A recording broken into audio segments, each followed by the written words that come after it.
Bom, eu fiz esse vídeo para mostrar como que funciona o script MinFIAB, né? O objetivo desse script é calcular o grau de correlação entre duas séries de dados mediante uma defasagem, né? Mediante a adição de uma diferença de tempo entre uma série e outra, né? Então, com isso, a gente pode medir, por exemplo, se os dados de uma torre estão correlacionados com um dado de outra torre a uma certa distância dessa primeira torre, mas verificando se essa correlação ela demora um certo tempo para se dar, ou seja, será que os dados de uma torre estão imediatamente correlacionados com dados de outra torre, ou os dados de uma torre vão estar relacionados com os dados da outra torre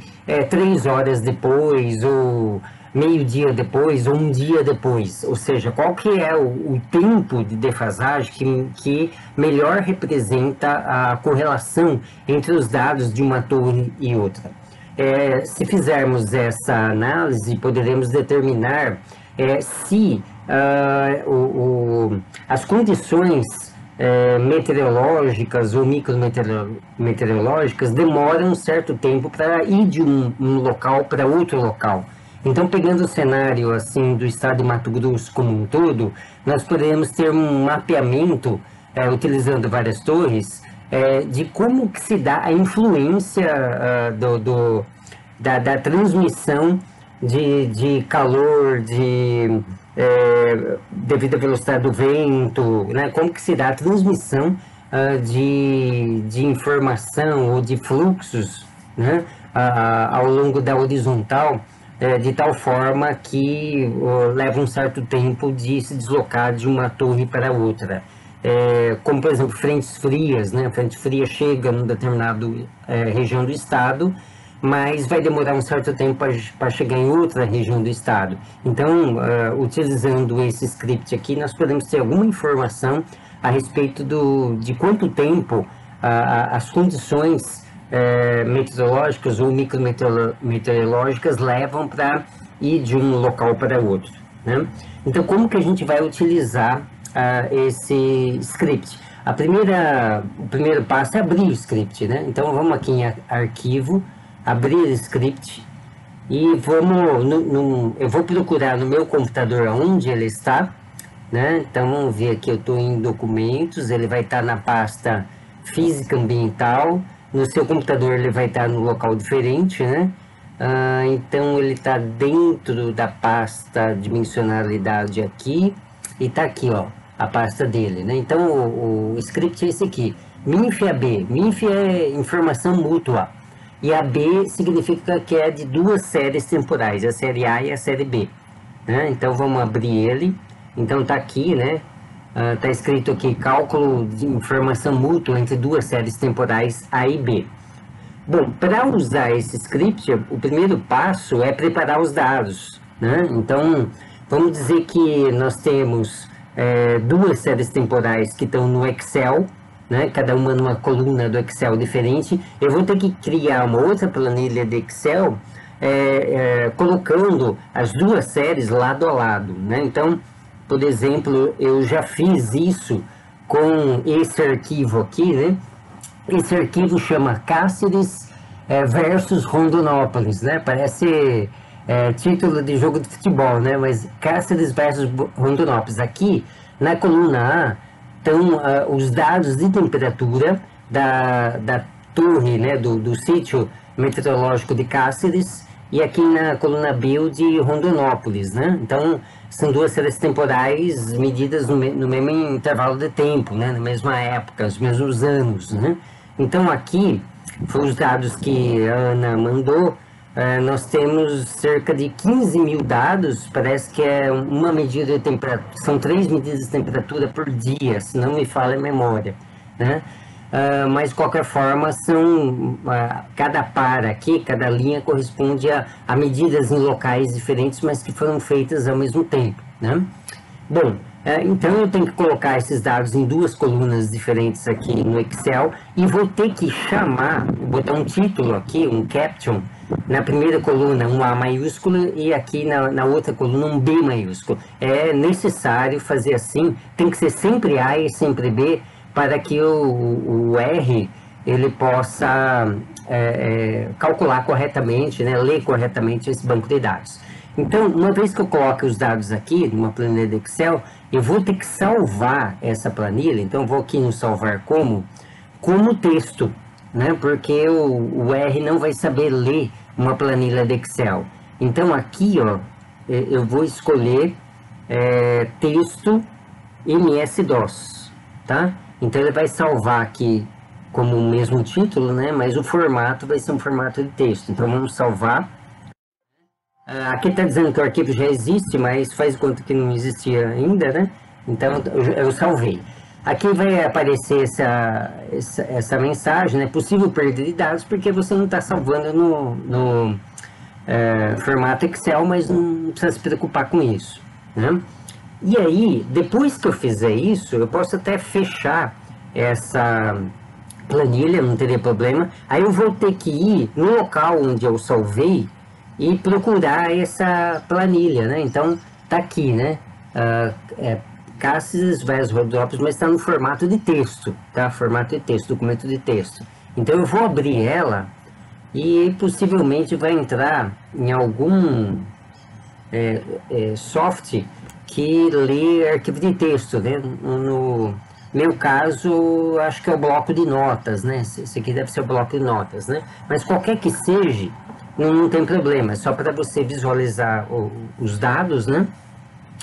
E aqui a gente vai ter que fazer um processo muito importante, que é o fato, assim, normalmente o Excel, ele usa o separador decimal, a vírgula. Então, o R ou qualquer outro programa não entende a vírgula como separador decimal. Então, vamos ter que mudar para o ponto. Então, vai ter que vir aqui em editar, substituir, né? Então, a gente vai mandar ele localizar as vírgulas. Então, vou botar vírgula aqui em cima. E aqui embaixo eu vou botar ponto para ele substituir por ponto. E eu clico aqui em substituir tudo. Então, ele vai fazer todas as substituições. E depois cancelar aqui. Então, ele trocou tudo que é vírgula por ponto. Então, isso é fundamental. E depois eu salvo de novo o arquivo, né? Salvar. Pronto. Bom, ele está falando que está aberto, mas eu vou mudar aqui o nome, né? Vou botar Cáceres Rondonópolis 1. Então eu vou salvar, tá certo? Então tá salvo e é esse arquivo que o R vai ler a partir do MINF AB. Bom, agora vamos rodar o programa, né? Então o programa MINF AB.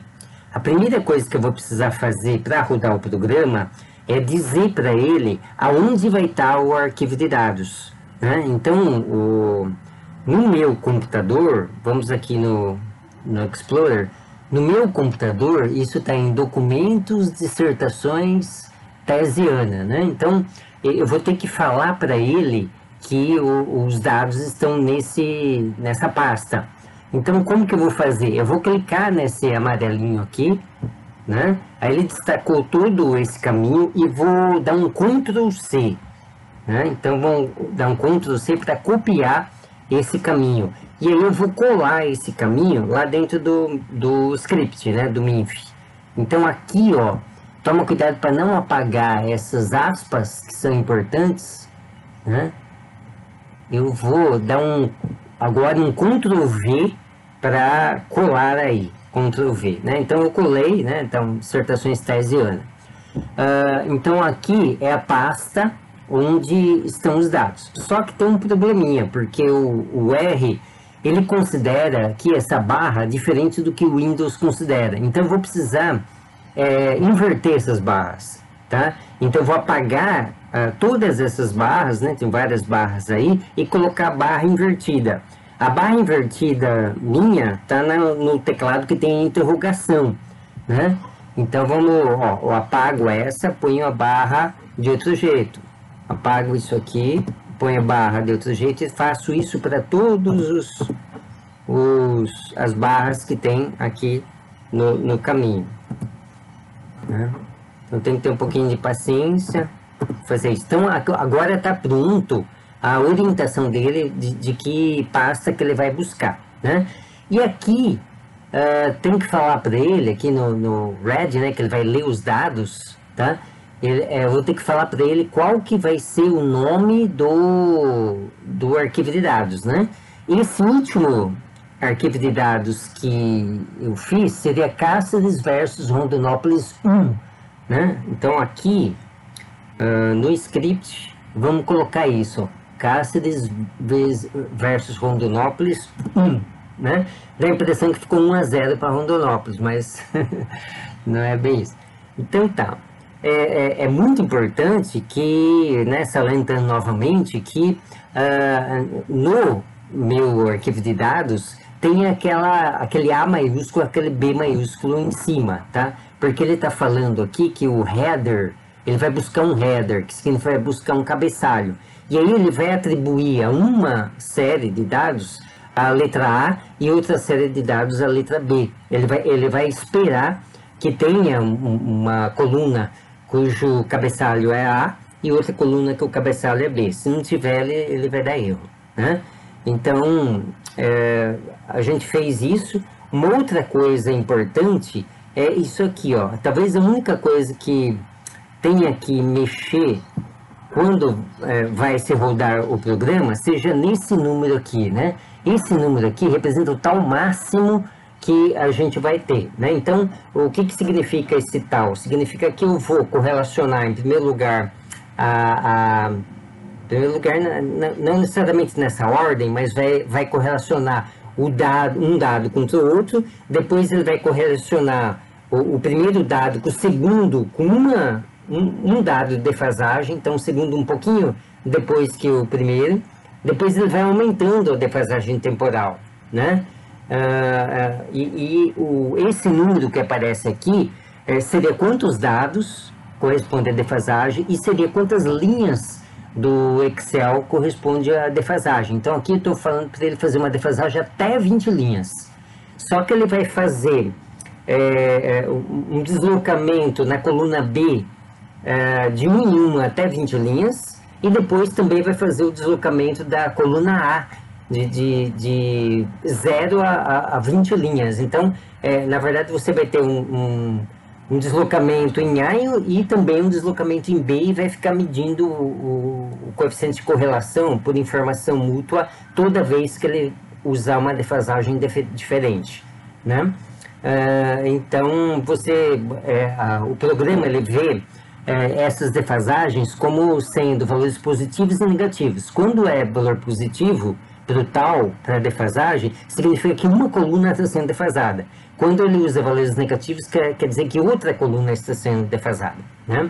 Então aqui ele vai fazer defasagem desde menos 20 até mais 20. Agora, como são 15 mil dados, né? É muito dado, ele vai demorar um certo tempo para fazer. Então como que a gente roda, né? A gente roda destacando todo o script, então tem que ir até lá embaixo, né? Até lá embaixo, a última linha do programa vai ser white table aí, né? E ir aqui, ó, nesse botãozinho que chama executar, né? Linha de seleção, aí ele vai executar o programa todo. Então, se não tiver nenhum probleminha, ele vai seguir, tá? Então, você vê que aqui ele escreveu várias coisas e foi andando, né? Então, assim, ele vai demorar vários minutos para poder fazer. Contudo, se eu clicar aqui, ó, no R-Console, que é onde vem as respostas, né? Onde ele indica como que está sendo o processamento do programa, e eu clicar aqui nessa setinha para baixo, bom, ainda não apareceu, mas vai começar a aparecer aqui alguns números que vai nos dar a evolução da execução do programa, né? Então vamos aguardar um pouquinho aqui.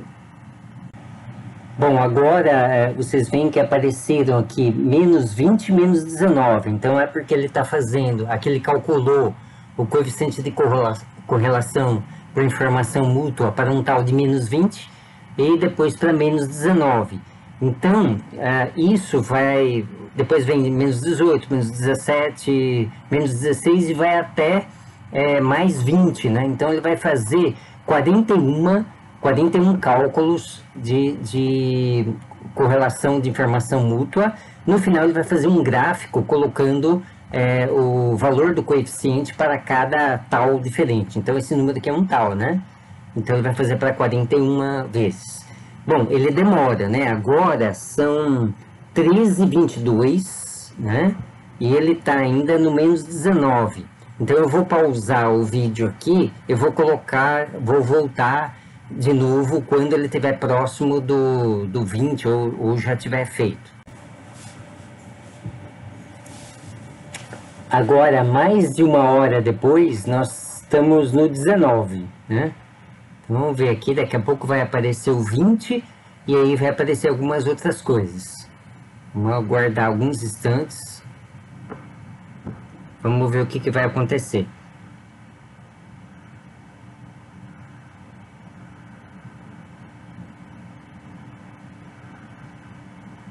Mas ele vai plotar um gráfico, né? Se tudo der certo, se não tiver nenhum erro, colocando o MINF, né? O coeficiente de informação mútua, contra o tal. Né? E aí a gente vai buscar nesse gráfico para qual valor de tal, qual valor da defasagem temporal, o coeficiente de correlação, o MINF, é maior. Né? E esse tempo de defasagem vai nos dar, digamos assim, o tempo que dá maior correlação entre os dados das duas torres diferentes. E aí nós podemos ver com essa análise se torres mais distantes vão corresponder a um tal maior, se torres de mesma latitude tem taus menores ou maiores, ou de mesma longitude você tem taus maiores ou menores, né? Então aqui é o gráfico remanescente, né? Então aqui nós vemos que nós temos, digamos assim, um maior valor para o coeficiente de informação mútua aqui para menos 9, acredito, né? Tem que ver mesmo, né? Tem que ver aqui, mas parece que menos 9, acredito que seja 3 dias, né? E aí, então, a gente teria uma diferença de fase aí de 3 dias entre uma torre e outra, entre Cáceres e Rondonópolis. Então, possivelmente, as influências do macroclima sobre o microclima demoram 3 dias, né? Tem que checar isso, se 9 dados correspondem a 3 dias mesmo, demoram 3 dias de ir de um local de Cáceres até Rondonópolis, ou o inverso, né? Pode ser que venha de Rondonópolis e Cáceres, então a gente tem que ver o fato de ter dado negativo aqui, significa que Cáceres vem antes ou Rondonópolis vem antes, né? Bom, aqui ele só reproduz um gráfico, né? Então seria muito importante clicar aqui com o botão direito do mouse sobre esse gráfico e você pode salvar como metafile ou copiar como metafile e colar no Word, por exemplo, né? É melhor o metafile do que o bitmap, porque o metafile ele é menos sensível à ampliação. Quando você vai ampliar o gráfico, ele perde menos informação, né? Então, você pode copiar como metafile e colar no Word para registrar o resultado, né? Mas ele também salva dados, né? Então, aqui, ele vai salvar, aqui ó, no White Table, ele vai abrir um arquivo chamado informação mútua, né? Em que vão estar os resultados da análise. Então, vamos dar uma olhada nesse arquivo. Ele vai estar na mesma pasta em que estão os dados, né? Então, vamos ver aqui. Aqui que eu já estou em outra pasta, vou procurar aqui. Dissertações Teisiana. Então, um arquivo chamado informação mútua, né? Ele está aqui, só que ele está num formato que, se você der 2 cliques, talvez ele não leia. Mas eu posso entrar no Excel e ler isso aí. Então, eu vou aqui no arquivo, no Excel, eu vou escolher abrir, procurar, né, para ele procurar em que pasta está. Aí eu vou naquela pasta, ele já está na pasta correta, só que aqui eu tenho que, ele não é um arquivo do Excel, então aqui eu tenho que colocar todos os arquivos, né, para ele achar. Então tá aqui, ó, informação mútua, vamos abrir ele vai reclamar porque não está no formato do Excel, mas eu dou sim aqui, né. Aqui vão estar os dados, né? Aqui vai ser o tempo de defasagem e aqui o coeficiente de informação mútua, né? Então eu clico aqui em avançar. Aqui os dados eles estão separados por espaço, então eu vou clicar aqui em espaço para ele colocar o tal numa coluna e os dados da informação mútua na outra coluna. Então vamos em avançar. Mas ainda aqui eu tenho que clicar em avançado e dizer para ele que o separador decimal é o ponto de acordo com o arquivo de dados gerado pelo R. Sempre o ponto, o separador decimal do R, né? Então eu dou OK aqui, eu ponho ponto em cima e vírgula embaixo, dou OK e concluir. E aqui está os dados, né? Desde do primeiro valor de tal, que na verdade é menos 20, até o último valor do tal, que é o mais 20. Tá? Então, aqui na verdade não vai ser bem o tal, mas vai ser a ordem do resultado que nós tivemos, né? E se a gente for fazer o gráfico disso, vou aqui inserir um gráfico simples, né? De linha, vai ter que dar alguma coisa que corresponda ao resultado que o R nos apresentou, né? Então, o valor máximo aqui realmente se dá para 9, né, defasagem. Não é que é 9, é o nono, né? O nono, deixa eu ver aqui, tá no valor, vamos ver aqui, pera lá. Ele começa o primeiro... não, acho que é melhor fazer um outro tipo de gráfico. Vou tirar esse aqui. Eu vou fazer um gráfico assim, ó, porque aí fica mais fácil de identificar qual que é o valor correspondente do tal. Tá? Então vamos inserir um gráfico de dispersão. Pode ser assim. Um gráfico de dispersão. Eu vou procurar esse valor aqui. Esse valor é o décimo. É 10 aqui, né? Então, é esse 10. Então, eu tenho que ver que valor de tal corresponde a esse 10, né? Esse aqui é menos 20, menos 19, menos 18, menos 17, menos 16, menos 15, menos 14, menos 13, menos 12 e menos 11. Então, vai corresponder ao valor menos 11, né? Então, esse é o tempo de defasagem. Então, na verdade, dá 11 dados de diferença, né?